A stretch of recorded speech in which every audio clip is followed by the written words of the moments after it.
Hej de la Persiane, devido alle fasti ben vezrodon pour une nouvelle vidéo. Bonjour à tous les amis, c'est First, aujourd'hui on se retrouve pour la troisième vidéo sur la série du chant iranais. Et aujourd'hui vous allez voir qu'on va s'attaquer à un gros pavé de la langue chant iranaise, on va s'attaquer aux pronoms ainsi qu'à la conjugaison au présent de l'indicatif. Alors comme la vidéo risque d'être un peu longue, je vais sans plus attendre rentrer dans le vif du sujet avec vous. Et donc du coup, première chose dans cette vidéo que vous allez voir, c'est un tableau un peu particulier où vous allez sûrement vous demander déjà pourquoi il est construit de cette manière, parce qu'en fait, vous allez voir qu'en chant iranais et en français, les logiques sont vraiment très différentes. Et vous allez voir aussi que ça a pour but en chant iranais de simplifier la compréhension de l'apprentissage de ces notions. Alors on va commencer par les pronoms personnels sujets et les pronoms démonstratifs. Alors déjà, pour comprendre tout ce que je vais dire, il faut savoir ce que c'est, hein. Genre, je ne vais pas revenir sur la définition de chaque chose, normalement, vous connaissez.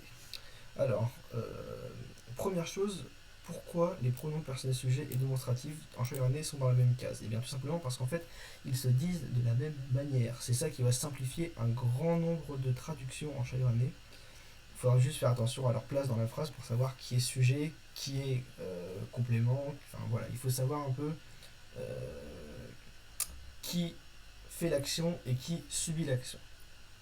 Euh, Ensuite, donc comme vous voyez, en français, la traduction des pronoms personnels sujet et des pronoms démonstratifs ne sont pas les mêmes. Vous voyez, vous avez plusieurs façons de dire. D'ailleurs, il y a même le J apostrophe. Hein, voilà. Donc, il y a plusieurs façons de dire, par exemple, ek en français.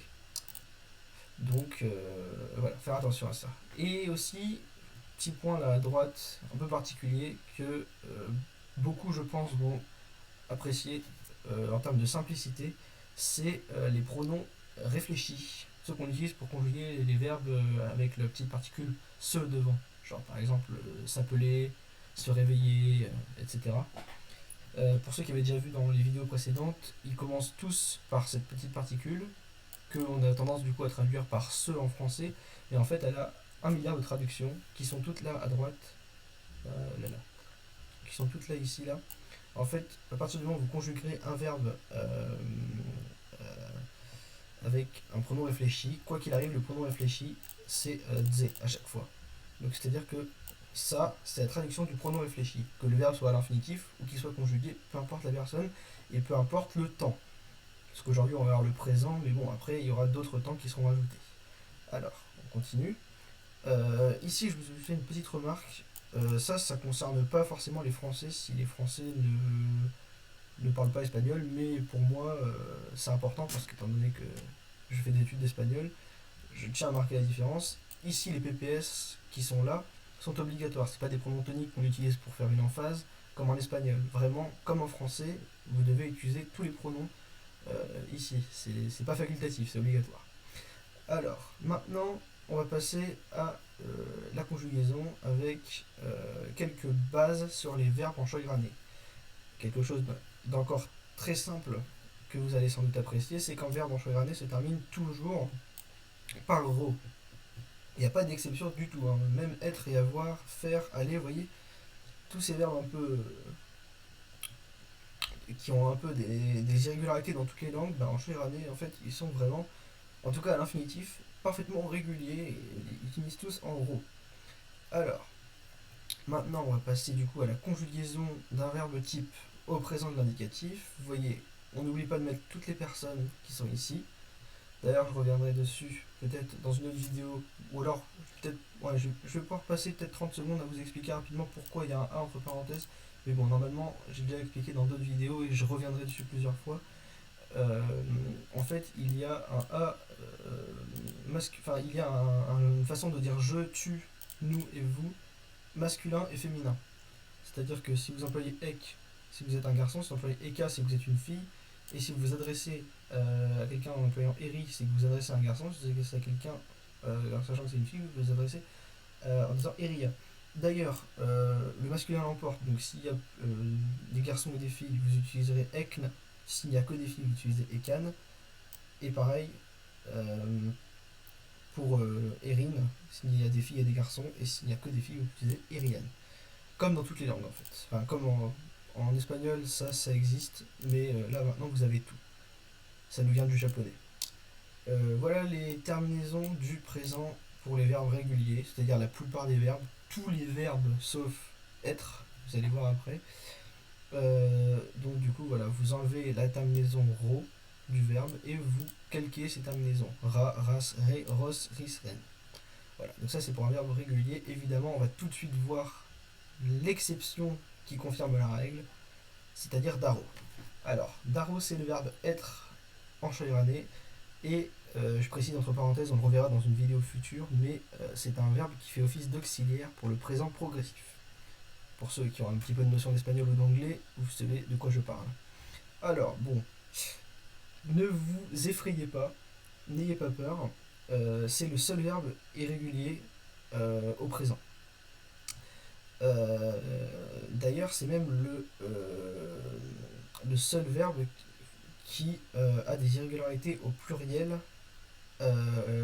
et il les a uniquement au présent. C'est-à-dire que dans les autres temps, les irrégularités sont que à je.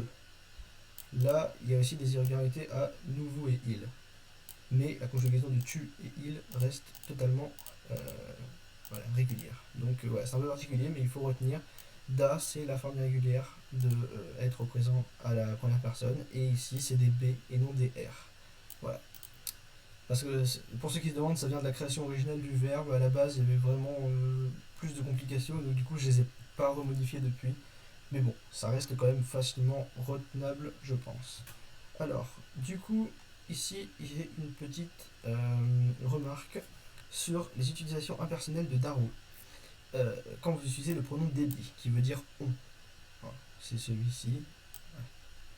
Donc ça veut dire on est, si on l'utilise dans un contexte pour parler de plusieurs personnes, comme en français par exemple. On est là, voilà. Par contre, il y a des utilisations particulières. Si vous utilisez débit d'arrêt de manière impersonnelle, ça veut vouloir dire c'est, comme ce pronom impersonnel, c'est apostrophe. Et si vous utilisez débit d'arrêt plus une heure, par exemple, c'est pour dire il est telle heure, comme on le fait en espagnol, en anglais, en français, voilà. Et du coup, je mets un petit tips ici, ce sera exactement pareil pour tous les verbes à tournure impersonnelle. Comme pleuvoir, neiger ou venter, qui n'utilisent que la troisième personne du singulier en français, ben, du coup on utilisera le pronom débit pour les gérer. Voilà, ça c'était pour être. Vraiment beaucoup plus simple, ubro qui veut dire avoir. Il est complètement régulier, la conjugaison de ubro, c'est vraiment le radical. On enlève ro et on passe toutes les terminaisons. Juste une petite précision, il fera office d'auxiliaire pour le passé composé et même après pour tous les temps composés du passé. Dans toutes les langues, c'est à peu près pareil. Sauf que là, ce sera ubro qui sera utilisé. Ensuite, une petite remarque également sur la forme impersonnelle de ubro, c'est débit oubré, qui veut dire il y a. Tout simplement. Alors ça peut vouloir dire on a, mais si on utilise derrière quelque chose d'impersonnel, parce que on parle bien de nous, donc c'est personnel, on. Par contre, si on utilise débit oubré plus quelque chose de neutre, totalement impersonnel, c'est pour vouloir dire il y a. N'hésitez pas à poser des questions si vous ne comprenez pas, parce que c'est vrai que c'est vachement complexe, je me dis, pour des non-initiés. Ensuite, on va passer à la conjugaison de ikro, qui veut dire aller, et qui sera l'auxiliaire du futur proche. Très logique, hein. Comme dans toutes les langues. Hein.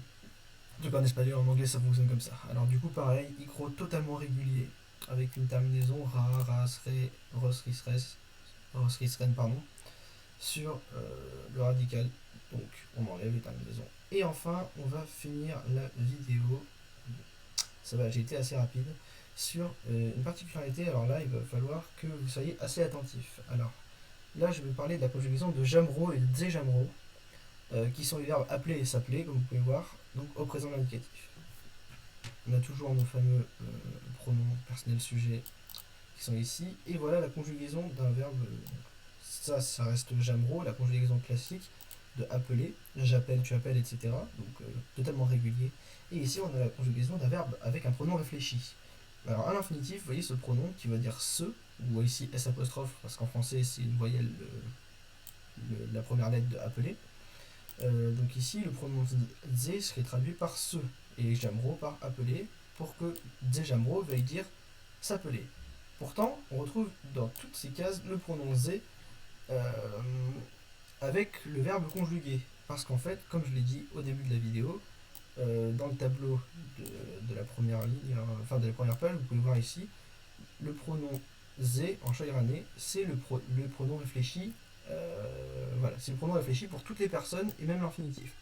Donc ici, on a le cas de l'infinitif avec dejamro, et ici, on a le cas de toutes les personnes avec dejamra, dejamrat, dejamré, etc. jusqu'à dejamré. Et donc, pour illustrer le propos de l'utilisation des pronoms, je vous ai mis un exemple ici qui peut porter à confusion et que sûrement, si vous n'analysez pas correctement la situation, vous pouvez vous faire avoir. Il s'agit donc de la façon de traduire je m'appelle et la façon de traduire il m'appelle. Alors pour comprendre pourquoi dans le cas de je m'appelle c'est le pronom ze qui est utilisé, dans le cas de il m'appelle c'est le pronom ek ou eka en fonction du genre du sexe de la personne qui est mise en avant dans cet exemple, eh bien il faut savoir déjà quel verbe on utilise dans la phrase, parce que certains diront oh ben c'est m'appelle, et puis en bas aussi c'est m'appelle. Donc du coup c'est le même verbe. Et non. Car dans le premier cas, on utilise le verbe s'appeler, et dans le deuxième cas, on utilise le verbe appeler. C'est juste qu'en français, le pronom, ici le pronom réfléchi, me ou m apostrophe, c'est exactement le même que le pronom démonstratif, me ou m apostrophe. Or en choix iranais, par contre, ils sont différents.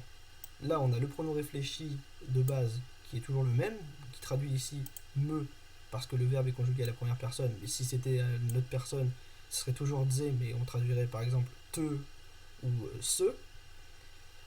Par contre, ici, on a le pronom démonstratif. Donc du coup, comme je le disais au début de la vidéo, les pronoms démonstratifs sont exactement pareils que les pronoms personnels sujets. Donc du coup, on retrouve je, enfin, c'est pas réellement je, c'est ek, qui peut traduire je, mais qui ici, dans la situation, traduit me, de m'appelle. Sauf qu'on est bien évidemment dans le verbe appeler et non dans le verbe s'appeler dans cette situation. Par exemple, si jamais je mettais tu l'appelles, ce serait Eri ou Eria en début de phrase ici. Et ici, on aurait débo ou débat si c'est une fille. Et derrière, on aurait évidemment la conjugaison à la deuxième personne puisque c'est tu le sujet de base. Et du coup, ce serait ici jamras. Et ici, on aurait dans la traduction tu l'appelles. Avec un S à appel évidemment. Voilà. J'espère que vous avez un peu compris. Si jamais évidemment vous avez toujours des questions, vous pouvez me les poser en commentaire. Je répondrai à tout le monde comme d'habitude. Et on se retrouvera pour la prochaine vidéo qui traitera sans doute des nombres. Parce que c'est sympa à faire au début. Et puis ça changera un petit peu de la conjugaison. Parce que c'est vrai que j'essaye d'alterner un petit peu des points de grammaire, des points de conjugaison, des points de vocabulaire. Et du coup, n'hésitez pas à me dire ce que vous en pensez en commentaire. Voilà, sur ce, moi je vous laisse et on se retrouve pour le prochain épisode. Ciao!